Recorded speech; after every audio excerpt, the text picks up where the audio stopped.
Alrighty, hello and welcome to Fantasy Premier League, the D Units journey. I am FPL D Unit and I am here with my Game Week 13 live stream. I can't believe it's Game Week 13 already, but we start with a bang, and I suppose the best thing that we can probably do from this point is actually look at the Game Week deadline instructions, really, and I suppose that's the best way of describing it. So, look, let's have a look at what I've been looking at.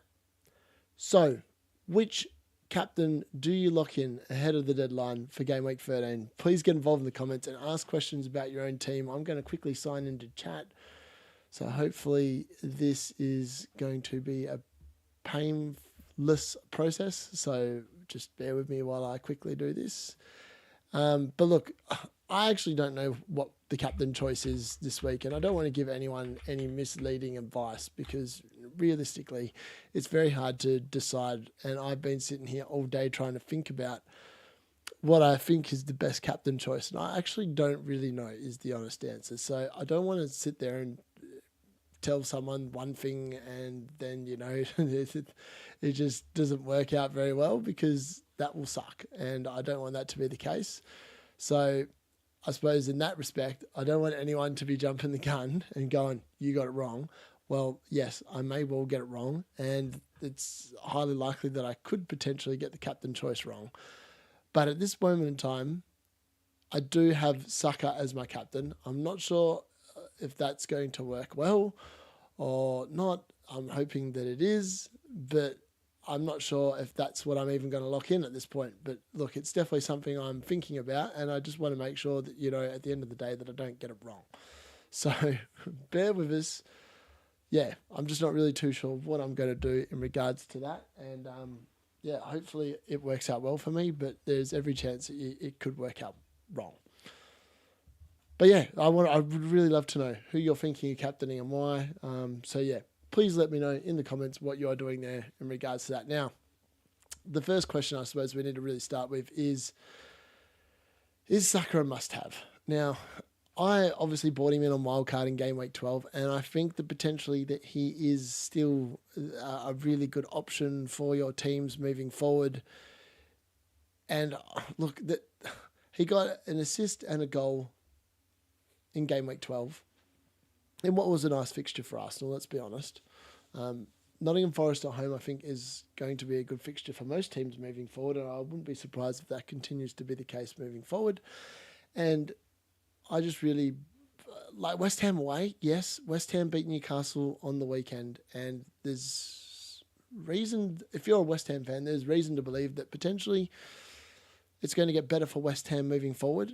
But is it really going to be the difference between, your team being amazing or not? Like, I suppose last week the question came down to me is, what was better, a Haaland draft or a Saka draft? And I plumped with a Saka draft. Now, last week it looked absolutely amazing, and every week that Haaland blanks, the Saka draft is going to look absolutely amazing. So that's something that you definitely have to take into consideration. But again, maybe it's Palmer that misses out. I'm just throwing it out there. People have been questioning, whether he's essential after his run of form, and we're going to look at Palmer's run of form today on this deadline stream. So we'll assess it. Is it actually that bad? I'm not sure. And what the hell do you do with Brian Mbeumo and Bruno Fernandes? Now, this is really prevalent, and we are going to dive into these points in order. But Brian Mbeumo for me is definitely on. He's on the watch list. Like this week, you couldn't sell either of these players this week, I don't think, based on the fixtures they have this game week. So Brian Mbeumo has Leicester at home. Like, you just can't sell it. Like, yes, I know that Ruud van Nistelrooy is coming in at Leicester. Is he going to be there in time in order to make the game? I'm not sure. Leicester just haven't been defending well all season. I'm not sure Ruud van Nistelrooy is going to fix that overnight. He may get a little bit of a bounce. I still think Brian Mbeumo is a really good option there. And Bruno Fernandes has got Everton at home. Now, the one, and I think of the two, if I was to sell either of them and jump the gun this week and sell either of them, I would be selling Bruno Fernandes. And the reason why is because of the fact that, yes, he's on penalties. Yes, he plays a lot of balls forward, but in the Europa League last night, I got up to watch it, which is why I'm so damn tired right now. And I'm looking forward to the end of the deadline, let's be honest. I just think that he's got to go because he literally sat in the midfield four against Bodo Glimt in the Europa League overnight. And let's be honest, that's not the position that's going to get the most points for Bruno Fernandes. It's just not. But he's got Everton, and I don't think Everton are going to do any damage offensively against United, which means that hopefully if he gets some sort of a return, and like he's on penalties, so like I just feel like it's a nice fixture, and because of that, it's very hard to sell him. Now, the options, there are a couple of options as well, and we will get to what I think is the best wildcard draft in Game Week 13, which is slightly different to my Game Week 12 one, but follows the same principles of trying to load up in the attacking positions. So, ditching Haaland, which forward option is the best to bring in now? This is a quandary I had last week. So it is. For me, it's definitely a pick of 4 forwards. And I picked 3 of these 4. And you may well go with a different version of these 4. But I ended up going with Isaac from Newcastle, Jackson from Chelsea, and João Pedro from Brighton. And the reason why I didn't bring Cunha in last week, and I had Cunha prior to Game Week 12, so don't say I'm not biased, I actually sold him on wildcard for Jackson. And the reason why is because Cunha is so massively outperforming his XG numbers, a bit like João Pedro to be fair, but I just feel like João Pedro is probably more sustainable with the longer run of fixtures coming up. But as we'll look at shortly, Cunha's expected numbers and the fixtures that he's got end in about 5 weeks. The other 3 strikers, their good run of fixtures does not end in 5 weeks. So that's something that you need to be taking into consideration. And that is the main reason why I did not bring, or why Cunha did not make my Game Week 12 wildcard squad. Even though I had him in Game Week 11, I actively sold him because of the fact that I think longer term, post these next 5 weeks, Cunha's fixtures aren't as good as the other 3. And that's purely the reason why I don't have him in my team and why I don't have him in my Game Week 13 wildcard squad, which we'll get into very shortly.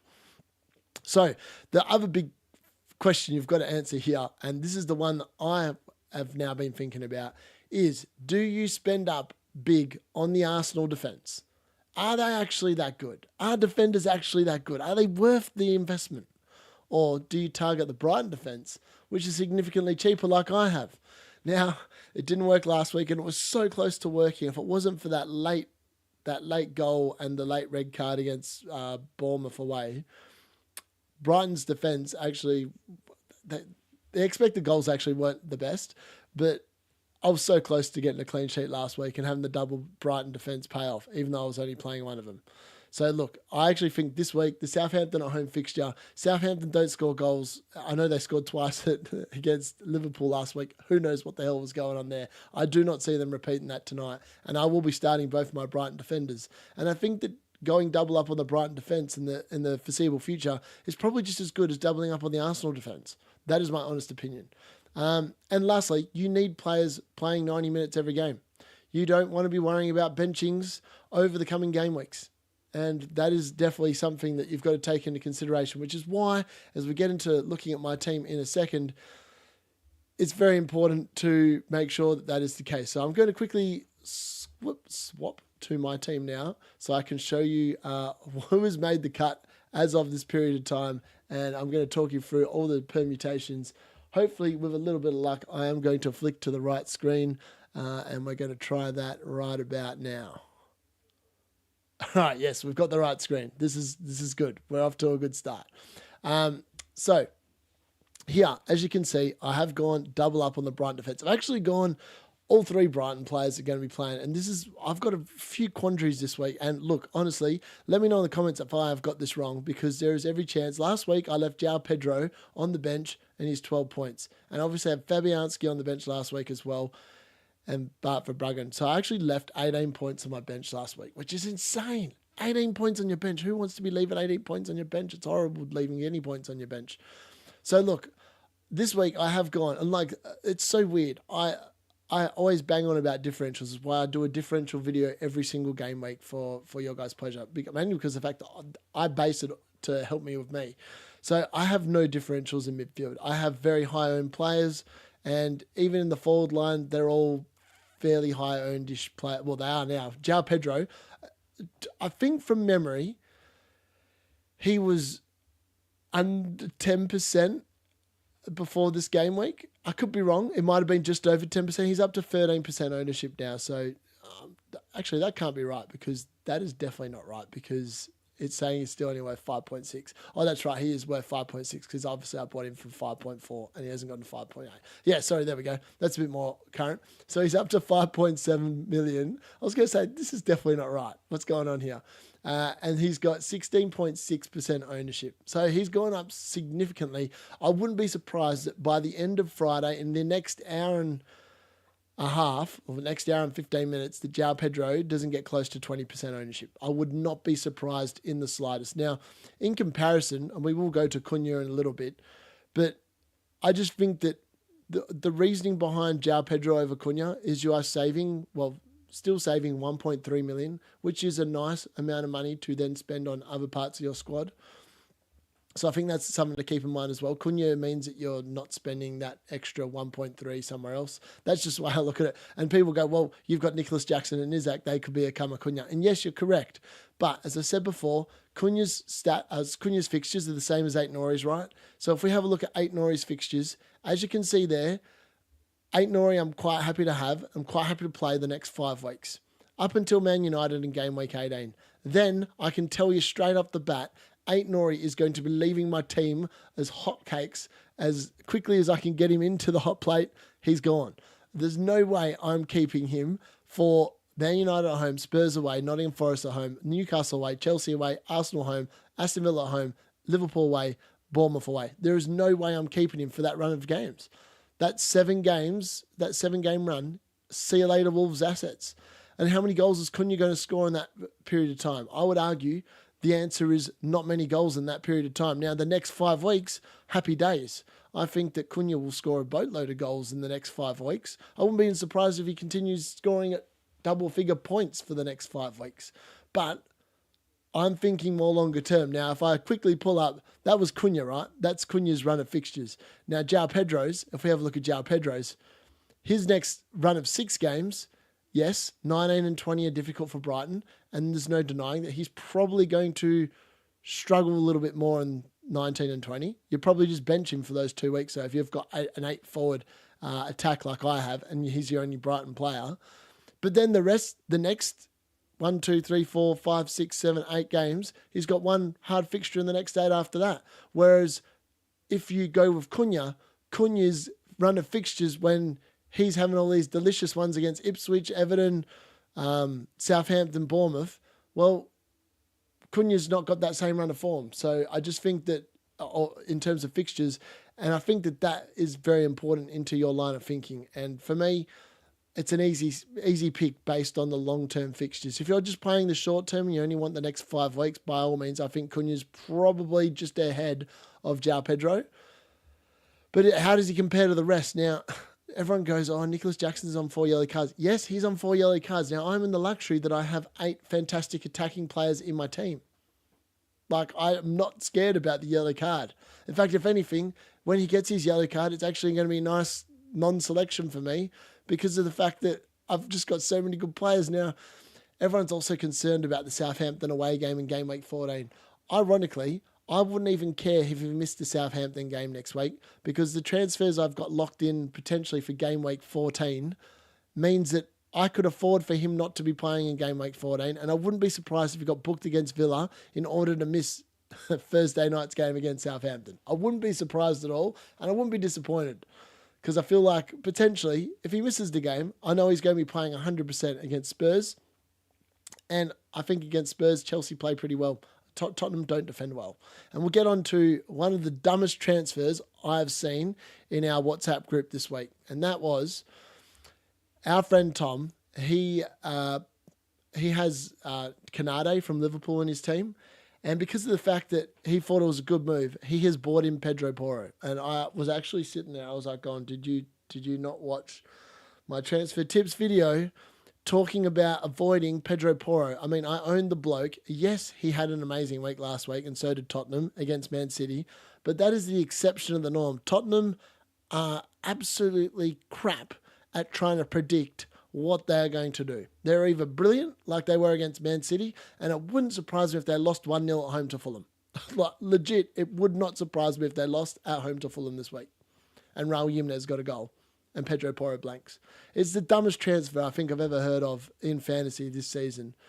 And if you are thinking about bringing Pedro Porro in, and we're going to get to the amount of transfers in of different players, he is not a buy. He is a massive avoid. Tottenham's numbers are just no good. And without Vicario now in goal and Forster in goal, who, let's be honest, I wouldn't say is any good at all, I just don't think you go anywhere near the Tottenham backline. I just think it's dumb. Like, if you want my honest opinion, I just think it's dumb. Look, Nicholas Jackson, I really love his run, and that's why he also beats out Cunha. Now, Isaac is the one, and I know Isaac's numbers are not the best. So if you look at his total points scored for the season, they are, relatively speaking, the lowest of all these ones. Now, the reason why I like Isaac is, yes, he probably should have scored against West Ham. I mean, he had an XG of 0.71, an expected assists of 0.03. He was desperately unlucky in the West Ham game. I watched the game. And the amount of time, you could just tell by the end of the game that you just knew that it wasn't going to be his day. So that was disappointing in and of itself. So I'm hoping that, he puts that game behind him. But he is starting my bench. So if there's a game for him to blank, it's this week. And look, I honestly was going to keep him on the bench in game week 14 as well, because look, they've got Liverpool at home, and Liverpool's defensive numbers this season have been super good. So I don't think he is someone that you should be bringing in. But I obviously brought him in the looking ahead because of the fact that in game week 15, 16, 17, we've got Brentford away, who concede lots of goals at the G-Tech, even though they do score lots of goals. So I don't think I'll be playing Lewis Hall that week. But Ipswich away, Leicester at home, Aston Villa at home. 3 beautiful fixtures, I think. Villa haven't been travelling well, and they have been giving up lots of numbers. Man United away, I don't think is the worst fixture in the world. Spurs away, definitely not the worst fixture. And then you've got Wolves at home, Bournemouth at home, Southampton away, Fulham at home. Like, as I said, during these run of fixtures here, we've got Wolves, Bournemouth, Southampton, Fulham. Wolves' fixture run is no good. And I just think that he's still a better pick than Cunha. Now, from there, Man City away, Liverpool away, you're probably not going to play him in those ones. He could be a very long-term hold. Or Isaac becomes Haaland around this time, because that's when Haaland's fixtures change as well. So, look, Isaac's the only one where I would sit there and go, okay, maybe you could have Cunha instead of Isaac. I just think that looking in the next 5 weeks, I don't think Cunha is going to continue to score at the rate he's been scoring, and that's just my personal opinion. So, Lewis Hall and Aït-Nouri start over Kirkez and Colwell. Now, I'm not 100% sure on that yet. I am a little torn over whether Kirkez should actually start instead of Aït-Nouri. Now, the reason why is because I just think Bournemouth are actually a fairly decent-looking team. I'm just not sure how that looks moving forward. I'm a little unsure. Colwell, I think, definitely starts on the bench. I think Aston Villa will score against Chelsea, which means that he's an easy benching. I think there's more possibility of a Hall clean sheet than a Colwell or a Kirkez or an Aït-Nouri. So then it's a real toss-up between Aït-Nouri and Kirkez. And I've really put in Aït-Nouri because of the potential attacking returns. However, Kirkez also has fairly good attacking returns with the positions that he takes up on the field. So I really don't know about that. Let me know in the comments if I've got that right or wrong. And if you've got any questions about your own team, about transfer plans, please whack them in the comments. And if you're new and you're enjoying what you've been listening to, me rambling so far, please smash the subscribe button and like the video as well. That'd be awesome. Thank you very much. Now, obviously in goal, it's an easy decision. Barbara Bruggen has Southampton at home. Fabianski has Arsenal away. So that was probably the easiest benching decision I've made. Again, Isaac, it's hard to tell because I feel like his numbers are there, but Crystal Palace away, who do I drop for him? Which one of those other players has a worse fixture than Isaac?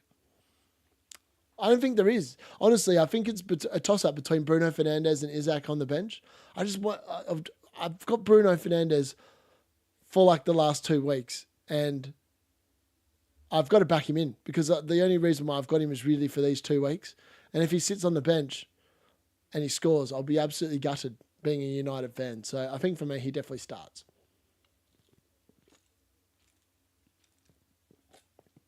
All right, so we are going to check out a few things now. So that's my team as it speaks. So the wildcard draft that I was looking at is here. So the difference is that this week I think I would actually change my Brighton triple up and I would get in an Arsenal defender. And I really like Martin Odegaard. So obviously, as I said, Brian and Mbeumo and Bruno Fernandes, their runs do get harder, significantly harder after this game week. And Martin Odegaard has looked absolutely fantastic since he's come back into the team. And he's made Saka look a shitload better. And I think moving forward that's definitely something that's going to be worthwhile. And I think Matoma is a really nice, not a budget option, but like a cheaper option, which allows you then to get in an Arsenal defender in Jurriën Timber. In this particular draft, I've actually saved 0.3 mil. Now, in my mind, I'm not sure if I would do this because in game week 14, I think I still would prefer to run with the double Brighton defence. And the main reason behind that is I just think that Garnacho to Saka for free, what do you think? Oh, yes, 100% tick. Massive tick. I think Garnacho's locked in the Ruben Amorim system. And I will get on to Man United briefly. But I just think that, I don't know. I think it's hard not to recommend Saka. I mean, he's been super consistent. Now, he hasn't had the massive scores all season, but if you have a look at his scores, and yes, the last 2 weeks against Chelsea and Newcastle prior to the Nottingham Forest game were poor, but he was also under an injury cloud in both of those games. So that's what you've got to take into account here. He obviously went off in the Liverpool game because he got that knock or whatever, and he missed the Bournemouth game because obviously, so he's been a bit dicey with the injury, but he looks fit and he's been good. He was good last week. He also got a goal and assist in the Champions League against Sporting Lisbon away from home. If you compare him to Garnacho, I think it's a no-brainer. I don't know what else the rest of your team looks like, but if you're after, is that the best transfer you can do? 100%. I would be definitely locking in Saka for Garnacho. 100%. Lock it in. I think that's an easy transfer. I definitely... It's weird because, like, Amorim is definitely, in the 2 games that he's had, he made 6 changes overnight in the Europa League from last Sunday at Ipswich, and I'm expecting him to make another 6 changes against Everton. I wouldn't even be surprised if Garnacho got dropped to the bench, only because of the fact that we haven't seen Xerxes start, and I'm not sure that Xerxes starts, to be fair, because he's looked bang average. But Rasmus Højlund looked amazing last night. He had 2 goals from 2 shots, and if Garnacho could learn to pass, Garnacho would be amazing. Like, Garnacho had one of those almost games overnight where if he'd had better finishing and a better through ball or like final pass, he would have had at least 2 goals and 2 assists last night. He had so much of the ball. Ooh, Jackson Wood and Cunha as mid-attackers. I love it. Your team is so good. I had Chris Wood until I wildcarded last week. And unfortunately, the only reason why he didn't stay is because post this week, against Ipswich when they've got him at home, his run of fixtures after this week is no good. So I'm hoping you're planning for getting him out next week, potentially to a João Pedro. I love it. Yeah, Rodgers has got good fixtures as well. I know that Aston Villa have been a bit dicey. I really like that. Yeah, Saka into that. Definitely, it gives you the triple up premium midfield as well. And I think that moving forward, that is definitely the template for success. As I said, I've spent all my money in attack. The only budget player I've got in attack is João Pedro on my team, and I'm quite happy with that. I'm skimping out on the defence, but I think that long term, I think it will work quite well. Yeah, 100%. I would make that transfer as soon as the Brighton game finishes. I don't know if you're in the UK or whereabouts you're living, but I'd be watching the Brighton game. I would love to watch the Brighton game, but there's no way after I've been awake since 4 a.m. this morning, living in Australia, that I am going to be watching the Brighton game, because that would mean I would have been up for like 26 hours, and I don't have the stomach for that. But I am going to watch it in the morning, and I'm hoping for big points hauls. But yeah, once that game finishes, and if you're in the right time zone, I'd be making that before the price change, because João Pedro's price is, I would think, I'm going to check out Fantasy Football Hub in a second, but I'm pretty sure that his price rise is on track for, it's going to be going up again very shortly. It will go up again before game week 14. So if he's played and he looks good, I'll be locking it in as soon as you can. Yeah, I think I like it though. I definitely get Saka in for Garnacho. It makes your midfield and your team so much stronger, and it also gives you an extra captaincy option for this week, because I think your options at the moment are just between Salah and Palmer, and then you've also got Saka. At the moment, I've got Saka as captain in my team. I'm not sure it's going to stay that way. It's hard to look past Salah, considering that at the moment they've got Man City, and Man City have looked god awful this season. So I'm just going to quickly turn the aircon on because I'm getting a little bit hot.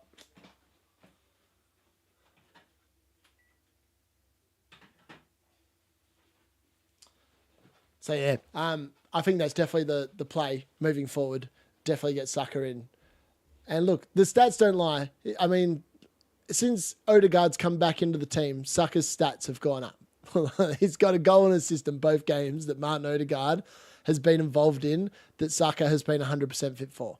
So I would expect that we're going to see more of the same. And that's why I think he's actually a really good captain option. Now, the only query I've got about captaining him this week is because of the fact that they've got West Ham, and West Ham looked that I watched the Newcastle West Ham game, and West Ham the week before were god awful, and I watched them against Manchester United under Eric Ten Hag, and they were actually awful against Man United. It's just they got so lucky that day.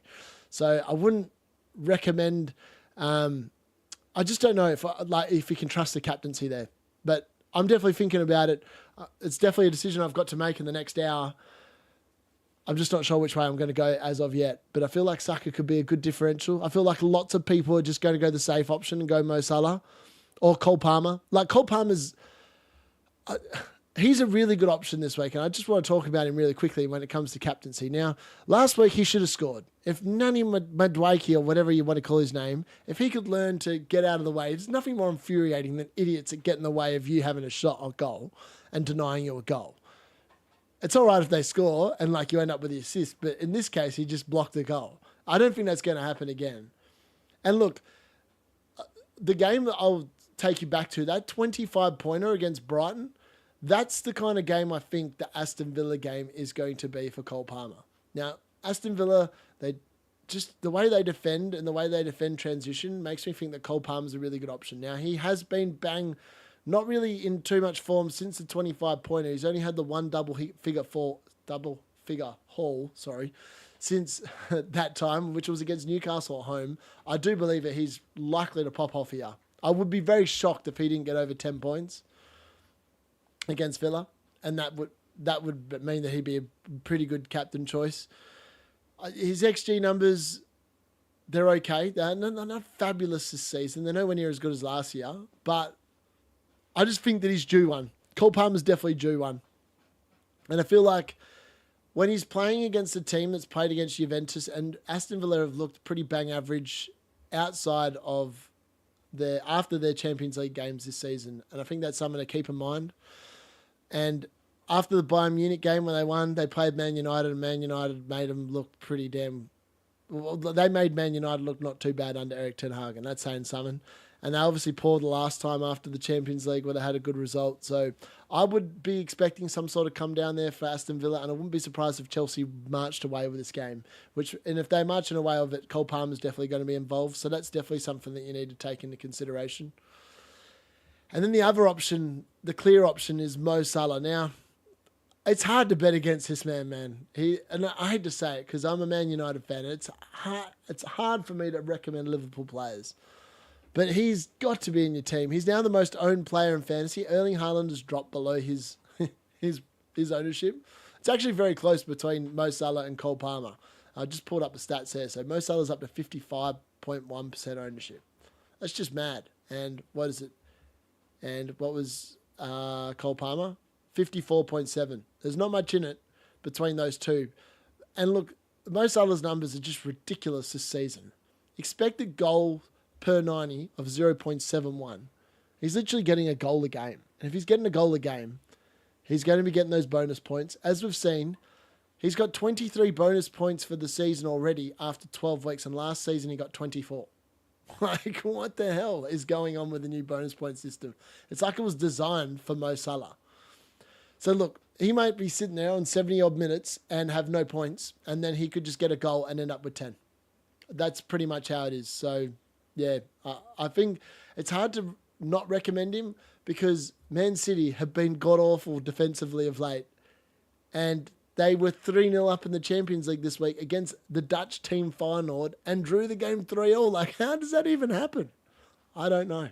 I honestly do not know. But Mo Salah, he looks like a great option. I'd definitely be hopping on board there.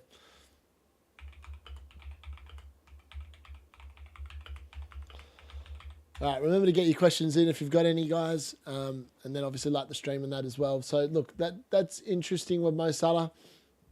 Again, as I said, I'd also get Jurrien Timber in now. Jurrien Timber is a nice differential in defence, especially if you're after an Arsenal defender. Now, he's only owned by 2% of the competition, so he is a really good differential there in your defence that is not owned massively by many people. And look, he was unlucky not to get a goal last week. We obviously had the offside thing. He got the assist midweek in the Champions League. He does look like he's developing a really good understanding and a right-hand side of the Arsenal attack with Saka and Odegaard. So that's also something to keep in mind. Ben White's obviously going to be out. So I think he's likely to start a good block of fixtures here moving forward. I'd be shocked if he didn't. I really think that he's going to be good for the team moving forward. And I just really like that. Yeah, I just think there's not much not to like there. I mean, he's been pretty good. I suppose his minutes were not the best in 9 and 10. He only played 70-odd minutes.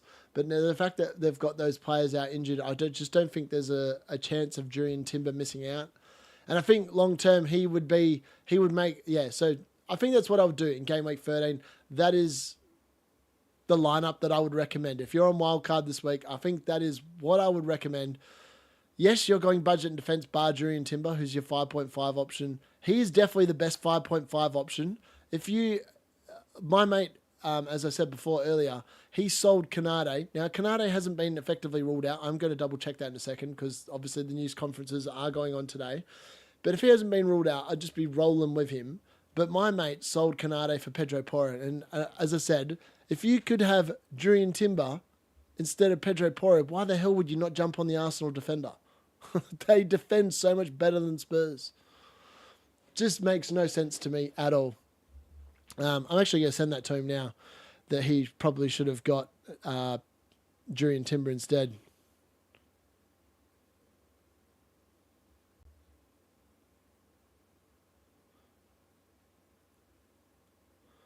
See what he says to that.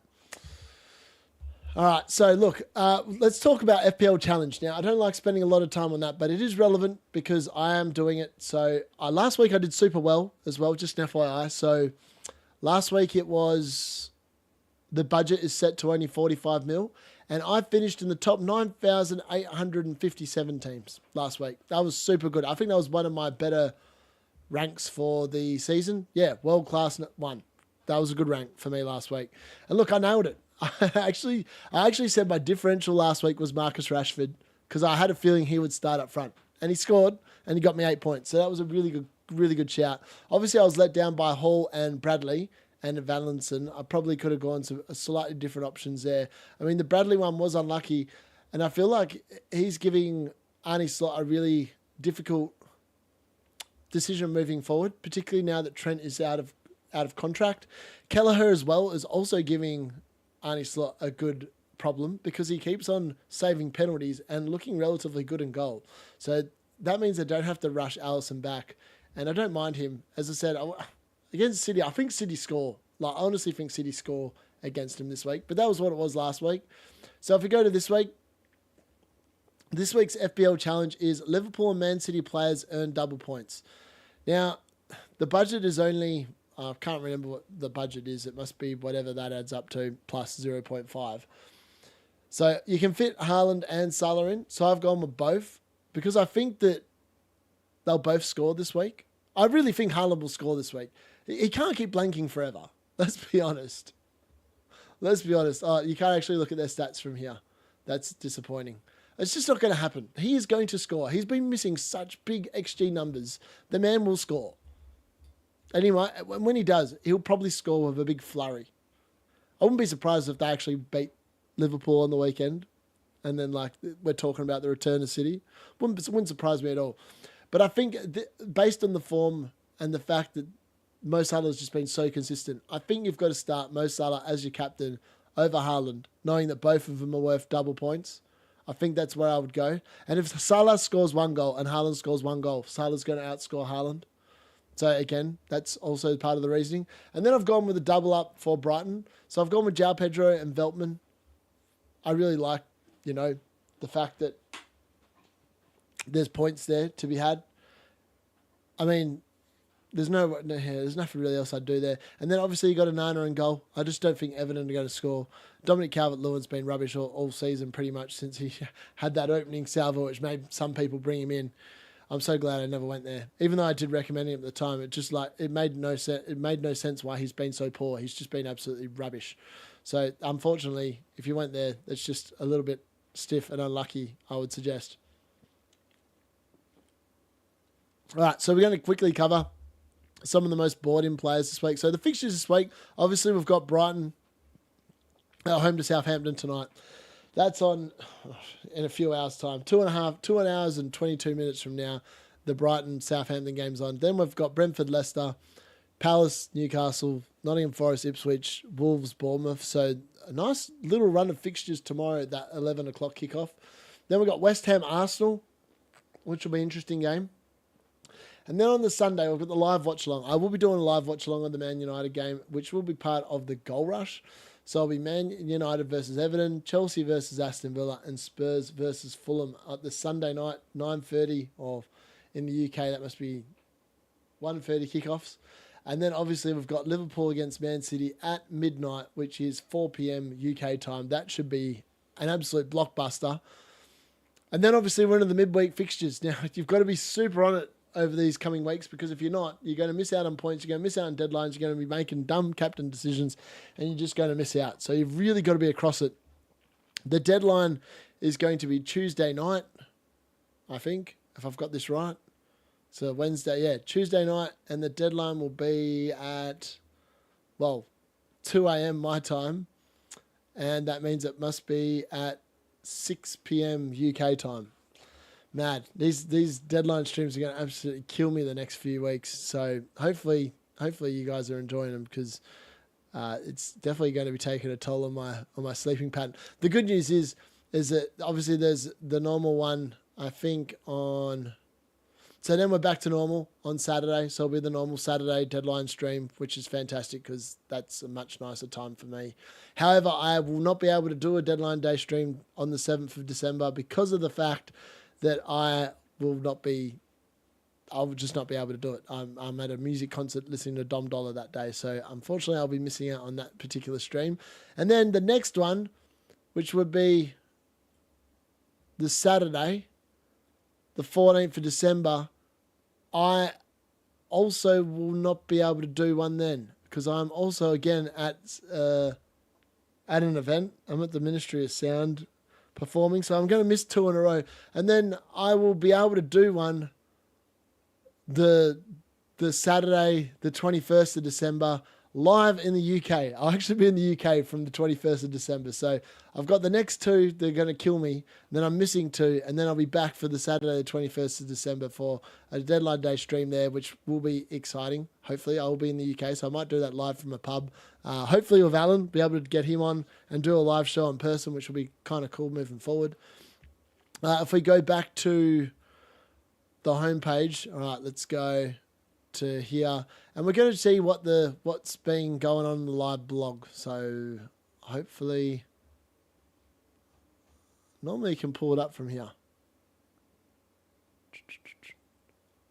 Okay, let's check out the Scout, see what they've got to say. That's weird. I feel like the live blog is normally there and I can't see it. Maybe I'm dumb. Oh, yeah, here we go. All right, live blog. Let's check it out.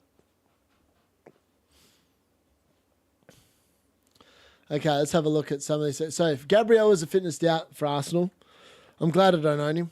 That's why I didn't spend up big on the defence, man. All the big defenders always end up under injury watches. Let's have a look. So, Selin Blermo, with Brentford emerging as a free scoring surprise package. Oh, I thought I was going to... I am sneezing. There you go. look, yeah, the stats here. Brentford will face 8 of the current top 10 sides in their subsequent 9 matches in a brutal run that lasts all the way through until mid-January. That's why I think he's a sell. 100%. Okay, so Spurs, Vicario's out. Who should I bench? Brendan Johnson, Ollie Watkins, or Bruno Fernandes? Brendan Johnson, I would bench him. I think that in the Premier League, Bentancur's not playing, which means James Maddison's back in the team, which means Kulusevski is going to be on the right. Brendan Johnson will be on the bench. Easy decision there. Should I bring in João Pedro or Matheus Cunha for Dominic Solanke? As I said, I talked about this before. João Pedro is definitely the buy, I think, over Cunha, just based on this week's fixture, and then moving on from there. Let's have a look at what else they got. So, physio room. With Spurs out long term, it's in replacement. Okay, interesting. I can't believe Vicario cost 5 mil. Who the hell would have got him in as a Tottenham defender? Mad.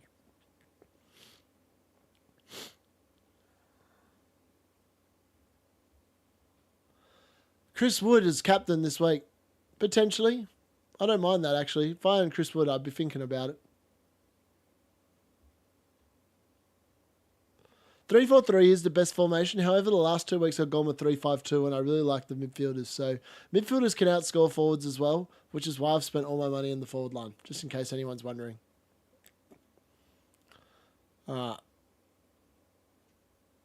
Where are the manager updates? Here we go. Man City.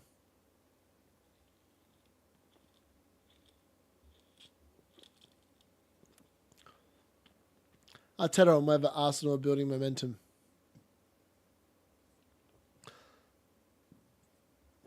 Okay, Canade's gone. All right, that's interesting. Injured Canade to start recovery process. So some big breaking news from Liverpool. Looks like Ibrahima Canade is out of Sunday's game against Man City. So frustrating to pick up this injury right at the end of a great game on Wednesday night, the defender posted on Instagram. Now we start the recovery process, but one thing I promise is I'll come back and be the best I can be once again. Thank you for your amazing support at Anfield. Inshallah, we will keep going, and I will support the team every step of the way. So that's big news. Canade is definitely out injured. Let's whack that in the thing.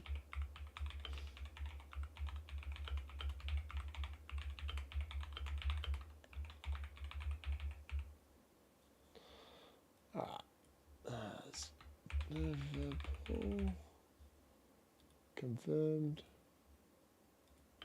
All right, so look, Canade's out for Liverpool. That's interesting. Definitely something to keep in mind. If you've got him, that's probably a transfer out. Again, I think Jurriën Timber's the best option.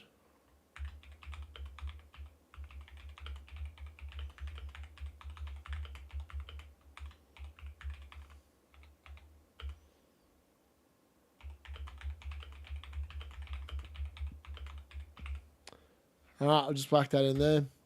I think that works the best. I think Jurriën Timber is definitely something that works the best. Youssef, would you captain João Pedro? My other options are Cunha, Salah, Palmer, Saka. Mate, you're in the same option as me.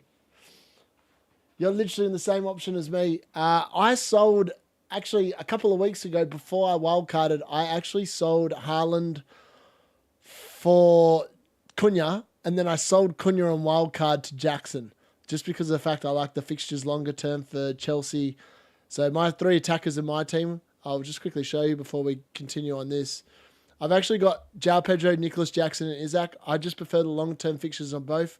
You're playing Cunha for the next 5 weeks, and I wouldn't be disappointed if you brought in Cunha for that. And I did weigh that up instead of Isaac. I just thought that longer term, Isaac looked better than Cunha, and I knew that they were both going to rise. So I figured I wanted to route back to Haaland as well, which is why I had Isaac. Is Canada going to play? Confirmed out, 100%. I just showed it a second ago. It's just here, right here. Injured Canada to start recovery process. He's 100% out of the game against Man City.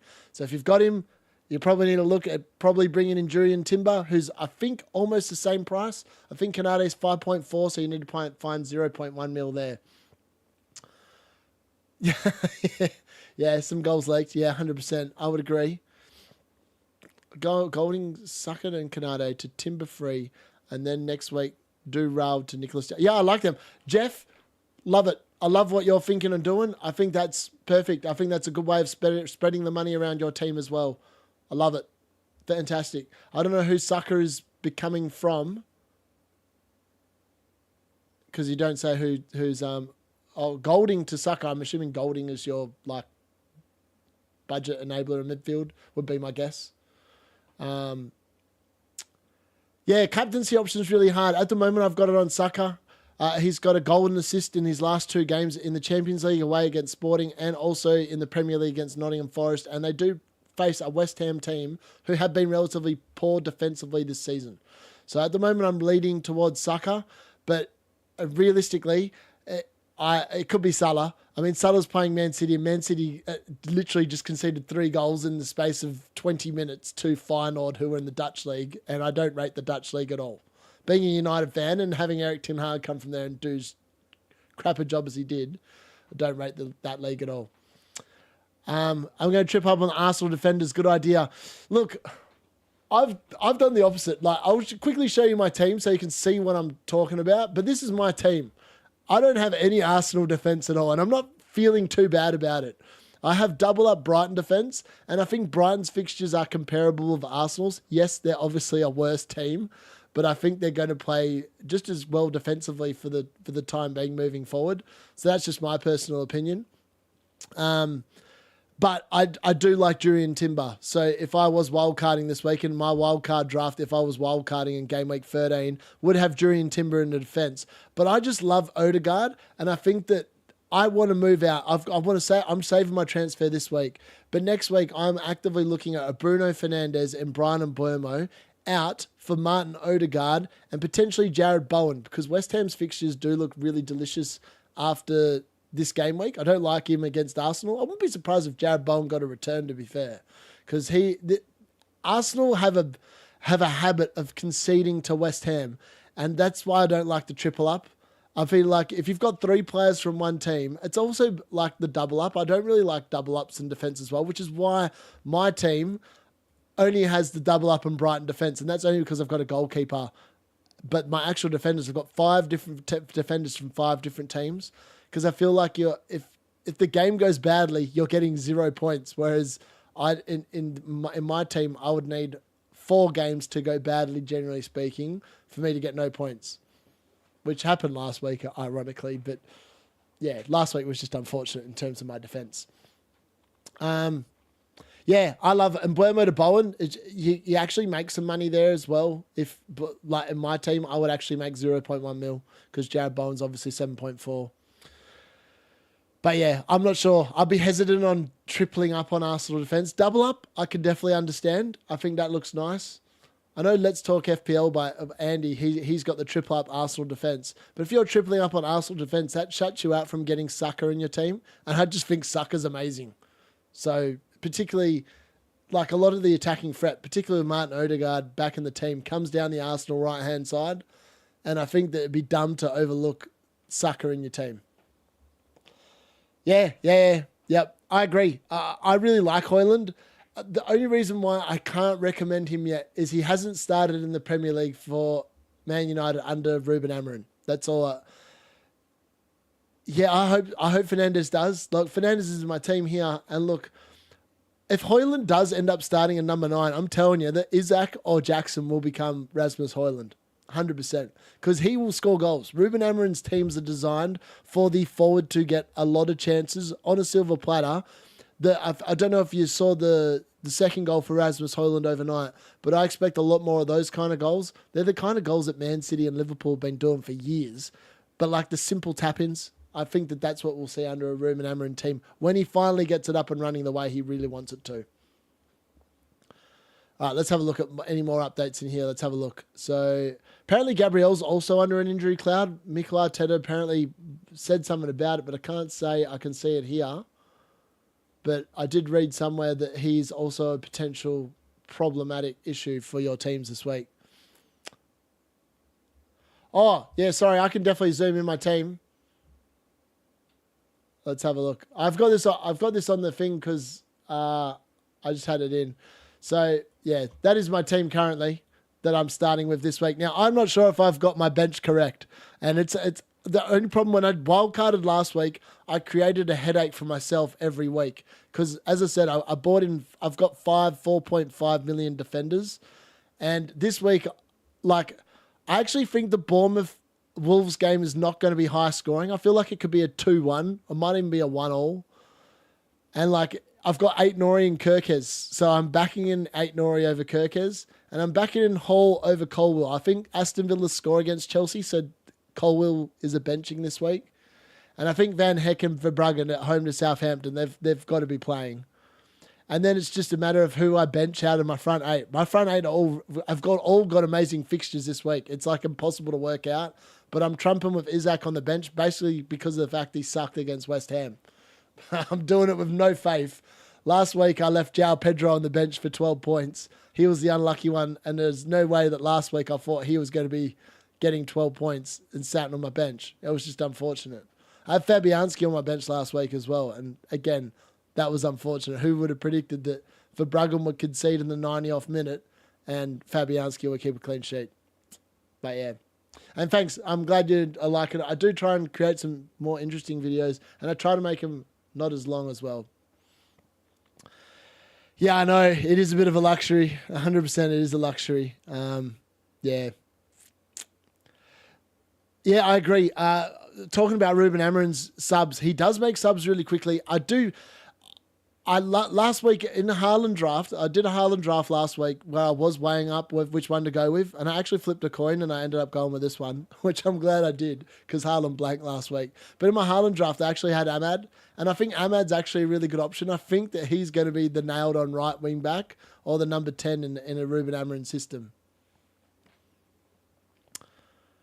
Raya or Fabianski? Raya, you would expect to get more points this week, but if you're backing in West Ham to score a goal against Arsenal, I actually think Fabianski's the better pick because Fabianski's going to be up conceding more. He's going to be up against more shots, which means he's probably going to make more saves than Raya. But how many goals do Arsenal score this week? I think on the expected numbers this week, Arsenal's the most likely to keep a clean sheet. They're also the most likely to score the most goals. So I think for that reason alone, I'd have to go with Raya, but I wouldn't do it with any faith, if you get what I mean. All right, let's check out some of these other updates and what's going on over here. Marco Silva.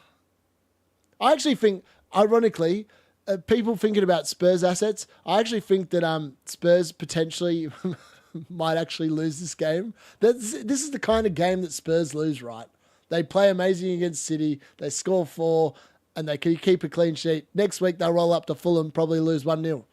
I mean, if you look at their results, I think they beat Aston Villa, they beat City, and then they've lost to Crystal Palace and lost to Ipswich Town. I mean, this team is the bona fide talk about inconsistency.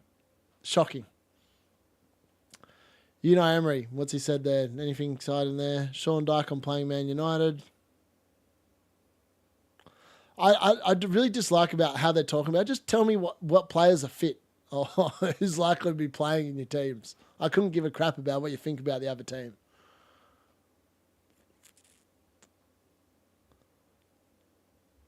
Broadger and Chimeni will get some minutes today. Under 21s. That means, okay, Seamus Coleman's getting fit. Oh, that's a bit more better. That's a bit more like a Dyke. If you've got an Everton player in your team, you probably want to sell him. It would be my recommendation. They've got Man United on the weekend, but their run after this week is not pretty. It's not pretty. Ironically, I recommended Jordan Pickford 5 weeks ago. He's kept 3 clean sheets in the last 5 weeks. He's got, I think, 27 or 28 points in that time. He's been amazing if you picked him up 5 weeks ago. If you had him for the Newcastle game, he's been even better. Let's see. Ruben Amorim. So it is what it is. We'll rotate players and we'll be ready. Yesterday we had to use 4 subs to manage the fitness, not the game. We managed the fitness and we have to do it. We already know it will be like that. No excuse and should be ready for Sunday. So I can guarantee there will be another 6 changes there just based on what you just said there. I think in your team, if you've got Fernandes, Salah, Mbeumo, Palmer or Cunha, I don't think Cunha's going to score another 12 or 16 pointer. If you look at the numbers from last week when he played the Fulham game, Fulham's defence actually went down to 10 men and they scored 2 of their 4 goals in the time that they had 10 men. Because unfortunately, Fulham made all their subs early and then Anderson had to go off, who's probably arguably their best centre defender.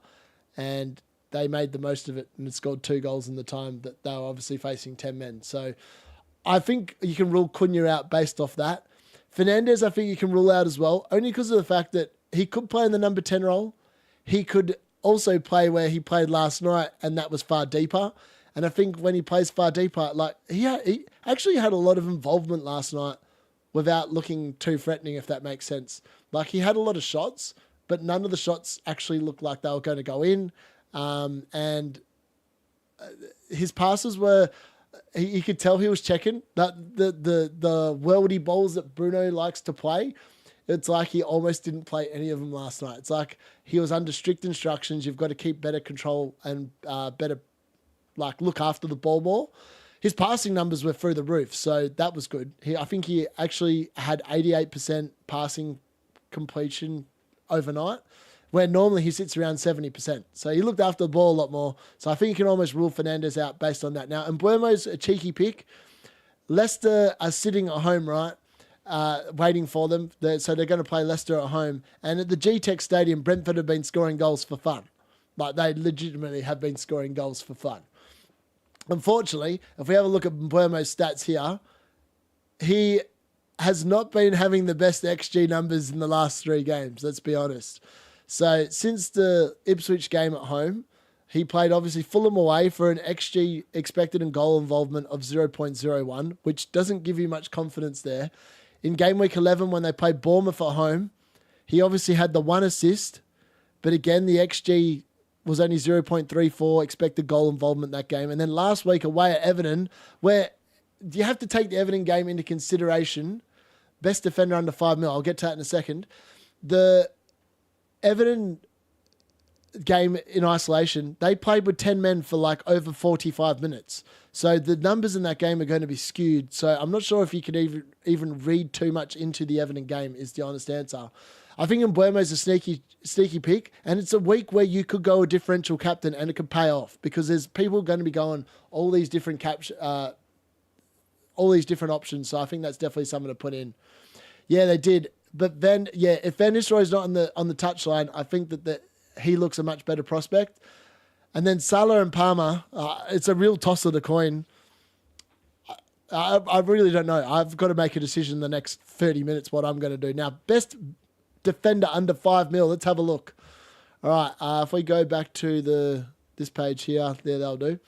Let's have a look at defenders. Under 5 mil. Let's go 4.9. Aina. I wouldn't recommend the Nottingham Forest defence, but they do look good this week. Young has been good, but I don't rate him at all. Mazraoui is really good. At 4.6, he looks like he's nailed on. He's looked amazing in the 2 games that he has played under Ruben Amorim. I'm just not sure. If you can afford to bench him in game week 14 and 16, I think you'd probably go with Mazraoui. I think he would be the best option. But if you didn't want to go with him and you're concerned about Man United moving forward, I think the next best option would be any Brighton defender that's 4.5 and under. So I've got Van Heck in my team, but you could go with Veltman. I just think that Van Heck is completely nailed on in that position. So if I had to give you one that I've got in my team, and I have all of mine are 4.5 and under other than Ait-Nouri, and obviously I'm not going to recommend him because he is on 4 yellow cards and Wolves' run does dry up in the next 5 weeks. But the other 4, their fixture runs continue for a substantial period of time. So you couldn't go wrong with any of them. But I would probably pick Van Heck for under 5 mil. Cheers, guys. If you are new as well and you've only just discovered me, please smash the subscribe button as well. Help us out. That'd be awesome. So that would be my recommendation. And we also have a WhatsApp group as well if you do want to ask questions, and the link to join that is in the description. There is a fair bit of spam when games are going on, but that's part of the fun. So yeah, keep that in mind as well. Again, I don't know let's have a look at some of these other updates, see if there's any other interesting news in here. Kamara's fitness and midfield selection. Okay, he looks like he's probably going to be fit to play. Oh, good man. Thank you very much. Thank you. Much appreciated. Aston Villa team news. Let's have a look. Anana and Ramsey. All right, so Ramsey's staying out. Anana depends on how he is. That could be interesting for the Chelsea game because I think Anana makes Villa a much better team. Joachim Anderson will definitely be out. Oh, Eze will be in the squad tomorrow. That's interesting. That makes the Newcastle defence slightly worse off, I would suggest. Yeah, I agree. The Palmer one's a hard one to read, man. Like, the Palmer one is definitely a hard one to read. Like, in my head, I actually thought that Cole Palmer would be now Jackson is captain. Now, I've seen a couple of people ask me this in our WhatsApp group today about captaining Jackson. I don't mind it because I feel like last week he looked absolutely amazing, and Aston Villa are the team that are going to give up chances on that transition, and I feel like Chelsea are lethal on the transition. So that's definitely something that you've got to take into account, and I think that that's something potentially that could definitely rely on Cole Palmer popping off as well. I don't know. I think that's a myth. If we have a look at Cole Palmer really quickly, his scores this year, quite a few of them have been at home, but he obviously had that massive 17-pointer away at Wolves, so that was away from home. Crystal Palace, he obviously got an assist, that was at home. West Ham away, he scored, that was away. Brighton at home, he had that monster score, 25. Nottingham Forest at home, he had the assist. Newcastle at home, he had a goal. Look, ironically, it looks like he does have better returns at home this season. So the fact that the game is at home definitely probably helps him out. His expected numbers are definitely down, but Nicholas Jackson, I don't mind him as a shout. As a differential captain this week, I think he's going to score a goal. Let me put on, I think Nicholas Jackson 100% scores a goal in this game. And I think if he scores, I think Cole Palmer's going to be involved as well. I just think this is a really good fixture for Chelsea's assets, which is why I've gone with Isaac on my bench, because I think that Jackson will hopefully score. And his numbers are insane. Like, not expected. Remember, he's not on penalties, so his XG numbers are really good. So I could see how Jackson looks really good here. 100%. But you've obviously you're going against, if you've got Mo Salah in your team, it's hard to look at past this man as captain, particularly I know they've got City, but like City's defense have been absolutely god-awful of late, and this dude has been tearing it up. Since game week 6, he's gone with 5 double-figure hauls in 7 games, and in one of those other games, he got 9. Like, it's just insane. What's the mystery token going to be? I've got no idea. I've got some ideas behind what it could be. In my head, it was like your whole team scores double points, which would be kind of cool.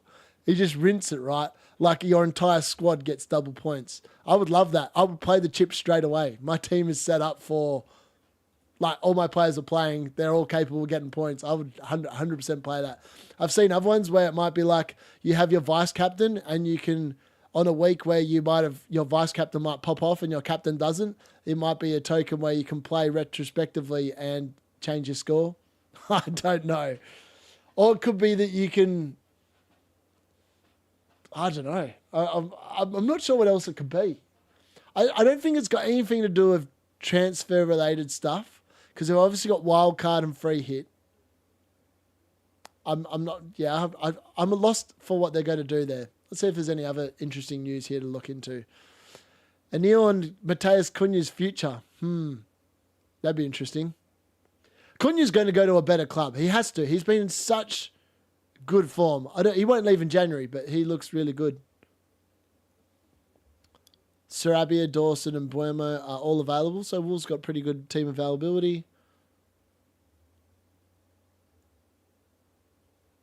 You're 900k, I want to take huge green arrow. Yeah, I'm top 116k at the moment, so I just, like, part of me is like, I want to play it safe in order to make sure I get into the top 100k. Like, I had 2 bad weeks in a row where I picked poor captains. I obviously went Dominic Solanke after the Ipswich game as captain, and if I'd gone Mo Salah, then I'd be sitting probably top 80k at the moment. So captaincy choice can ruin your week, and it can also make it really good. The good news is that almost everyone that is going to get captain this week outside of Cunha, I own.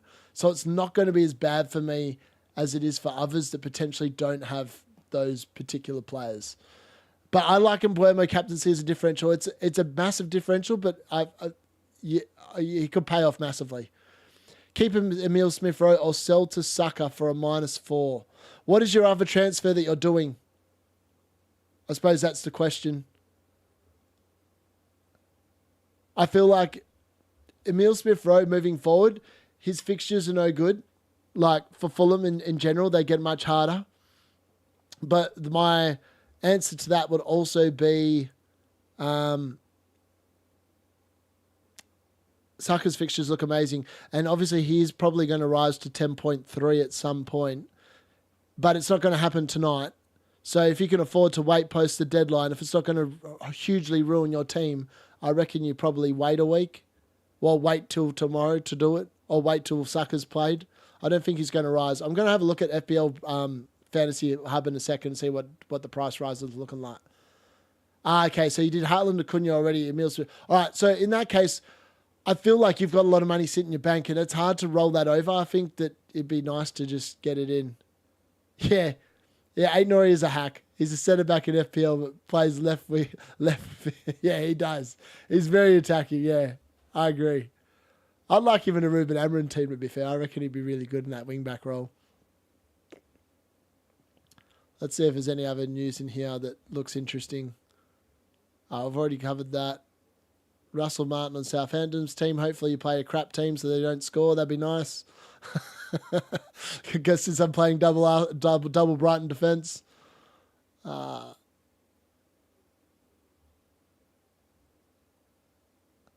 Saka, Martin Odegaard. All right, yep. Okay, that's good. I actually think Martin Odegaard's a really good shout. If you really want a differential as well, I think Kulusevski is like really good. I had him at the start of the season. I'm just gutted that he did not perform when I had him in my team. He only got 1 assist in the time I had him, but he's been pretty good since. Don't be buying James Maddison. I don't think he's a lock long term, even though he could be. Even though I expect him to start this week. Oh, this is interesting. Eddie Howe and Callum Wilson. I can't speak highly enough of what the challenges face. Big Man needs to stay fit. We need him to stay fit. All right. Well, it's disappointing that Callum Wilson's back fit, but it's good for him. But it could be disappointing for Isaac. So it's going to be something that I'm going to have to be watching moving forward. All right. Is there any other news down the other end here? Let's have a look. Thomas Frank.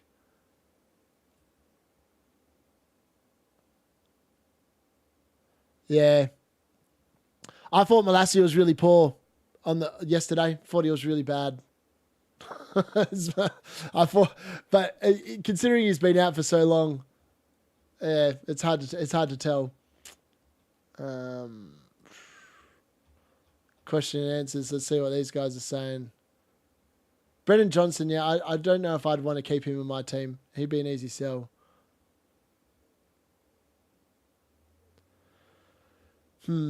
As I said, I think if you're selling Bruno Fernandes this week, I think Martin Odegaard's the pick, or you wait till next week and you go for Jared Bowen. Nothing else really interesting there. Where was it? Fantasy Football Hub. Let's check it out. So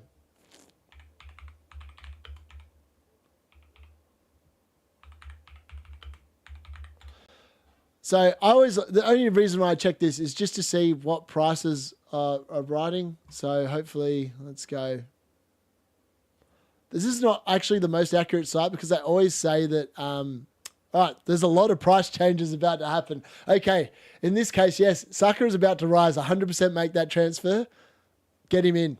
I think that, Martin Odegaard's likely to rise tonight as well. So, look, I will probably make a transfer as soon as the deadline passes because I really like Martin Odegaard and I don't want him to rise because it's just a matter then of whether it's Brian Mbeumo that goes or if they both go. So it would be Bruno Fernandes and Brian Mbeumo going in a double transfer for Jared Bowen and Martin Odegaard. That's what my plans are for Game Week 14, in case anyone's wondering. Who's my captain at the moment? It's Saka. It may change to Salah before the end of this, before the next 19 minutes. Those are the two I'm going with. I've got Mo Salah as vice captain at the moment. I'll just double check that. I don't want to be telling fibs. Yeah, so I've got Mo Salah as vice captain. Saka is my captain. And that is because of the fact it's a little bit differential. Again, though, I feel like Mo Salah is going to be the most popular captain this week. And if he does pop off and Man City's defence are god-awful, then it's going to be interesting. But, like, I just expect City to eventually pull a performance out. Like, if they go to Liverpool and get spanked, I think they're done. I just don't see them getting spanked. Maybe Mo Salah gets one goal. Whereas against West Ham, I feel like their defence of the three, I think, is the worst, which is why I think Saka is the best option. And I also think it's slightly differential. I feel like Cole Palmer is probably on a par as well. It's really hard. It's between those three for me. It's either Cole Palmer, Mo Salah, or Saka. I'm still determining in my mind which one I think is best. Like Mo Salah's, like if I was basing it on stats alone, Mo Salah's got 0.71 expected goals per 90 and 0.18 assists per expected 90. Saka, in comparison, has much less. So he's 0.27 expected goals per 90 and 0.37 expected assists per 90, which is a lot less than Salah in terms of goal scoring potential. Cole Palmer, on the other hand, is 0.5 expected goals per 90 and 0.23 expected assists per 90. So based on that, you would think that Mo Salah is the best captain. So that's something to keep in mind, I would suggest. But if we looked at Brian and Mbeumo, and obviously he's got Leicester at home, and some people have been thinking about this, his stats are pretty comparable with the rest for this season. And remember that Brentford have been way better at home than they have been away, and this game is taking place at the G-Tech Stadium. So his stats for the season is 0.32 expected goals and 0.23 expected assists. There's every reason to think that all four of them are great options. You could even João Pedro. João Pedro actually probably has the best stats of the lot, and he plays tonight against Southampton. 0.42 expected goals, 0.3 expected assists per 90. I mean, his stats are probably the best outside of Mo Salah's. The only query I've got is he going to play 90 minutes? Now, the start of the season, ironically, he did play 90 minutes. So if we have a look at the start, he played 81, 90, 90. And then obviously he got injured. He played 25, then he played 63. You would think he'd be pretty close to being able to play 90 minutes.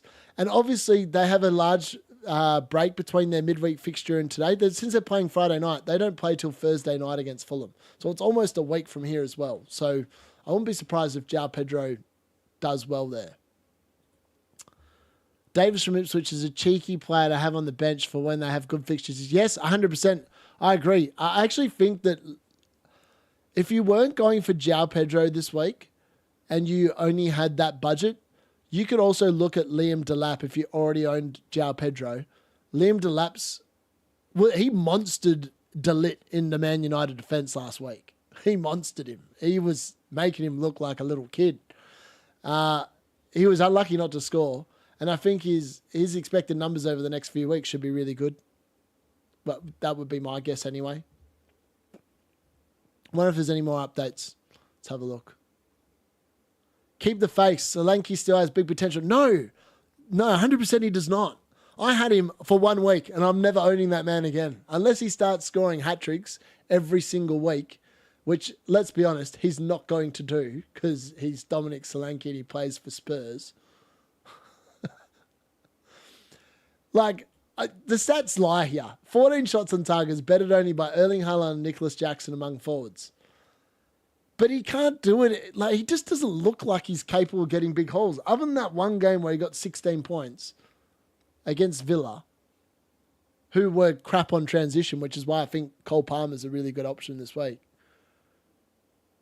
Oh, I know. It's so good. I love football every other day. It's going to make me so tired living in Australia because it's like tonight's games are on at 4 a.m. in the morning and I've been up since 4 a.m. watching the Europa League overnight.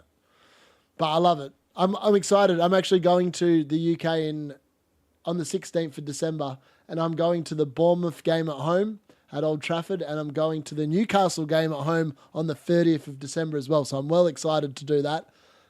So I'll actually be able to cover it and watch it live. And I'll be able to go to the Bishop's Place and have a couple of pints beforehand, which will be quite nice as well.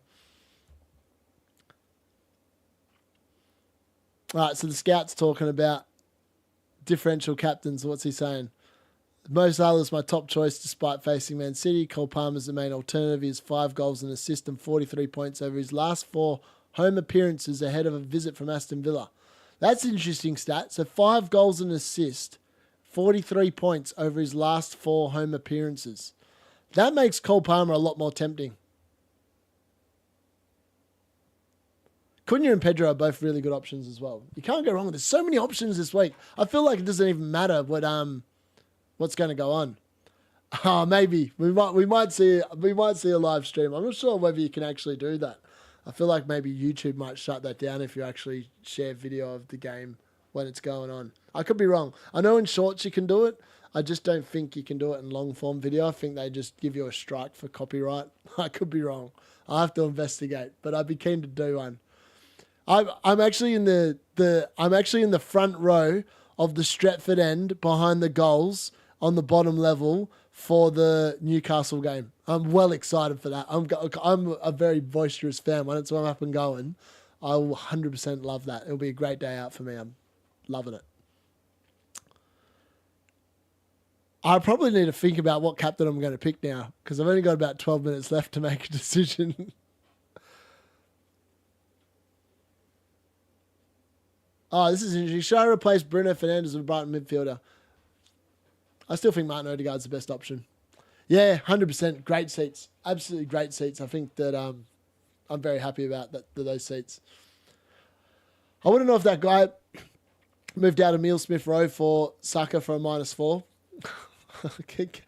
Sadiq Gosh, can you confirm whether you did that?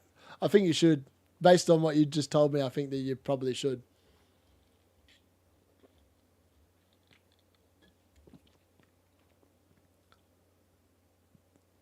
Wow, this person's got Kelleher and Raya. I think you play Raya instead of Kelleher. I can answer that question for this bloke. He should have joined the stream. All right, let's have a quick look. So that's my FPL challenge, by the way. If you play FPL challenge, I reckon that's the way to do it this week. I reckon you get Mo Salah and Haaland in and then go with Brighton players and Onana in goal. Because I just don't think Everton score. All right, that is my wildcard draft. If you're after a wildcard draft game week 13, that was what I would do. Julian Timber would make the team and Bruno Fernandes and Buemo both would be out. Only because of the fact that I like Odegaard and I think Matoma is a better triple up than the Van Heck. I have seen Do You Watch I'm a Celeb Get Me Out of Here? Yeah, I've seen some of it. I've seen I've seen a couple of different seasons. I always love when I get the footballs on, man. They're always good entertainment. All right, let's work out. Who am I going to captain? Do I just go with Saka? Do I get the bench right? I don't even know if I've got the bench right. Varva Bruggen's staying in goal, so I don't need to show him. But I'm not convinced I've got the bench right. Last week, I wasn't convinced I had it right, and I didn't have it right because João Pedro was sitting on it. Hopefully this week it goes a lot better. Ironically, João Pedro probably blanks tonight and Isaac probably scores. And I'll be like, are you kidding me? And then just play tag team in my team. That'd be the worst. Isaac, I think, stays on the bench next week as well. They got Liverpool at home. It's an easy decision, provided that Nicholas Jackson doesn't get himself yellow carded, which could happen because he might fancy a rest midweek against Southampton, which wouldn't surprise me.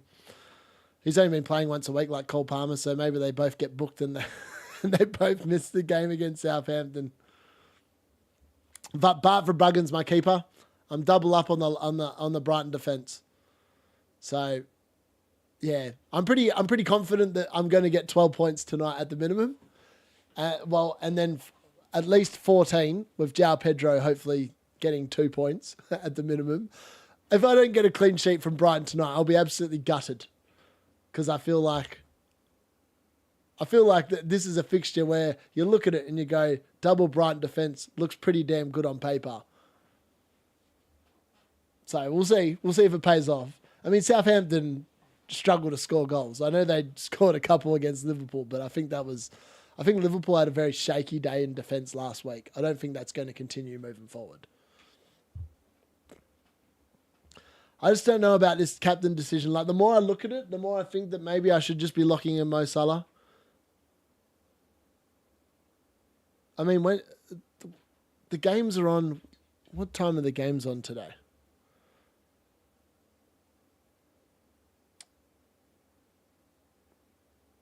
Let me have a look. So, take that off.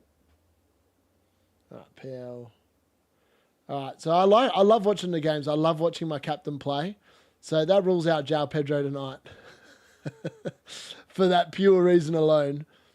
What games can I watch? So the Arsenal game against West Ham, I'll definitely be watching tomorrow night, and that's at 1:30. So I feel like I enjoy that. And then obviously Chelsea are playing Aston Villa at the same time Man United are playing Everton. So I feel like it's either Saka versus Salah based on that reason. Not for anything else. Timber or Gabriel? Timber. He costs less money. And I think defenders are overrated this season. Hence why none of mine are worth any money. I had Trent Alexander-Arnold and Pedro Porro to start the season, and I got rid of Pedro Porro after he got a clean sheet against United, and I was so glad that I got rid of him. I'm not even disappointed that I missed out on the 14 points last week. Tottenham don't defend well at all. The clean sheets won't be there long term.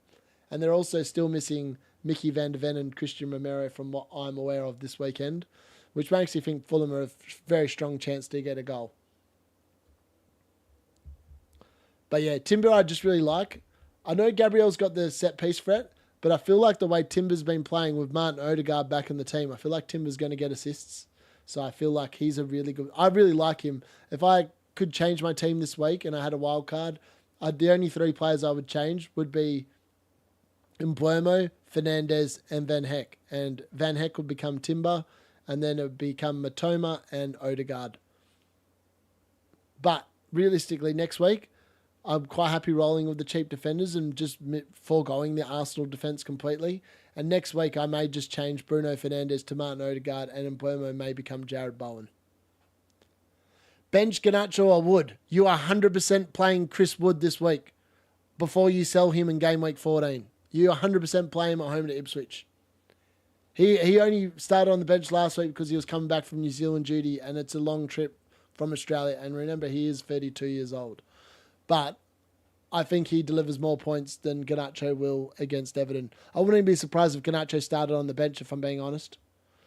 Ruben Amorim has said that he's going to be rotating quite heavily just to try out everyone in the team. And Garnacho's now started the last two games and played the full 90 minutes. So I would be expecting potentially he might get a rest.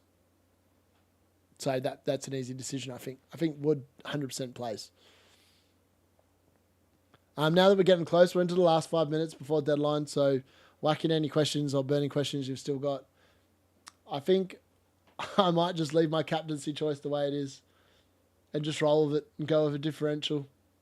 I'll be dreading the Man City Liverpool game. I mean, ironically, that game could finish 0-0 and it'd be an absolute boon because, like, I feel like lots of people will have Haaland, lots of people have had Salah, and if you haven't got him captained and you've got him in your team, it wouldn't be the worst thing for your team. But I'm not sure.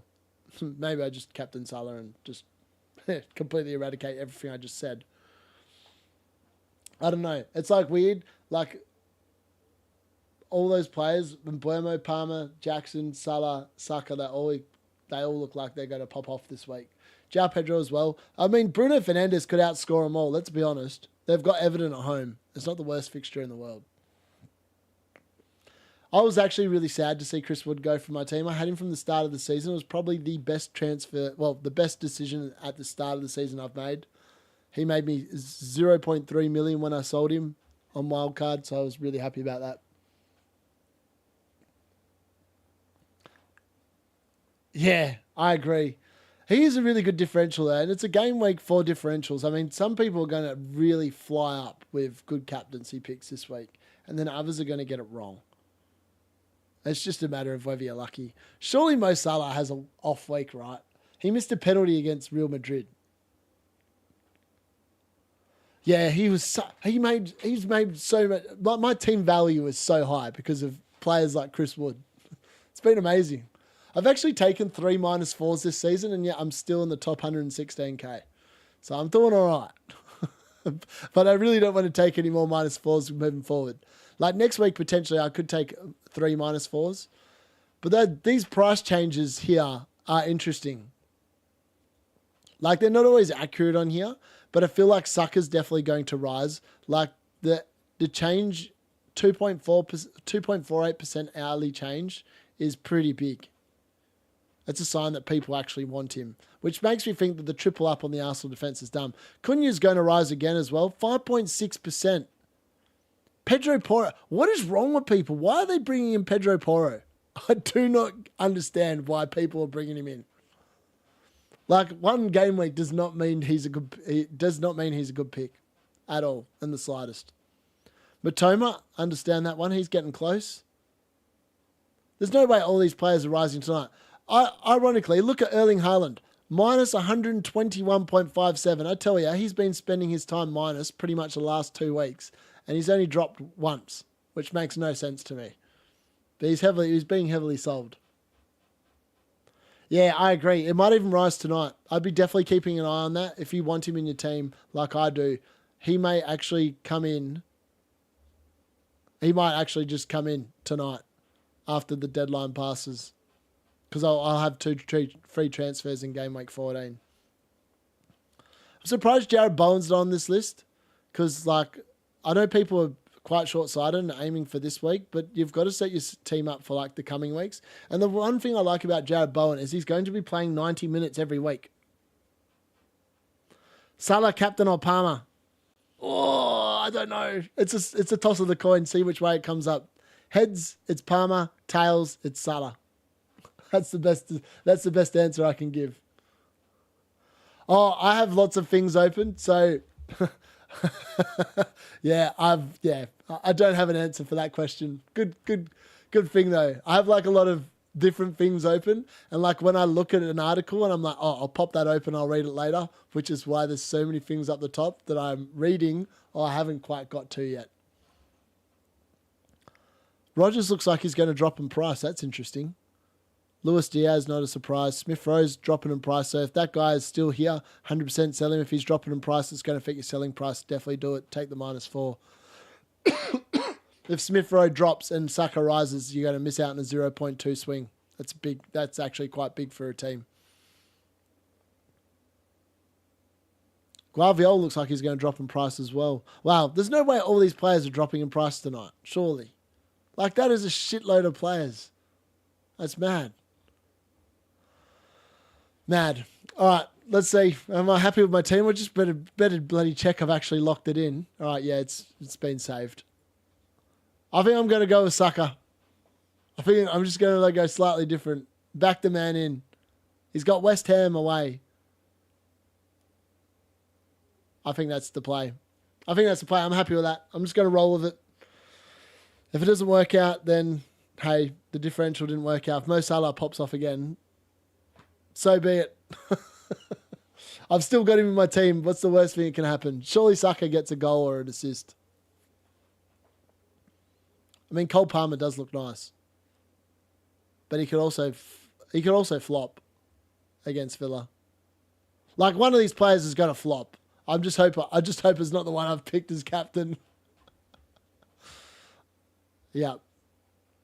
All right. Well, everyone, I don't know if there's any other things. I think that's pretty much it. The deadline is literally going to pass any second now. It is going to go into updating mode. Join me. I will start the videos coming out for Game Week 14 probably on Sunday once we've had the fixtures on Saturday, because a lot of the differentials I'll be looking at will be in the Saturday games. Thanks for joining me. Hopefully I've answered your questions and provided some advice for you all. If you are new and you've enjoyed what you've watched, please make sure you smash the subscribe button before you leave as well, and make sure you like the video and the stream. That'd be awesome. And good luck in Game Week 13. I'll be back in case you are interested in a live watch along. I will be watching along the Man United versus Everton game on Sunday. And also I'll be covering the Aston Villa Chelsea game at the same time, and the Tottenham, whoever the hell they're playing, Fulham game. Yeah, I'm off to bed. I really want to watch the Brighton game, but man, I've been up since 3:50 in the morning watching Manchester United in the Europa League. So I'm going to go and have a well-earned night's sleep. Anyways, I'll catch you all soon.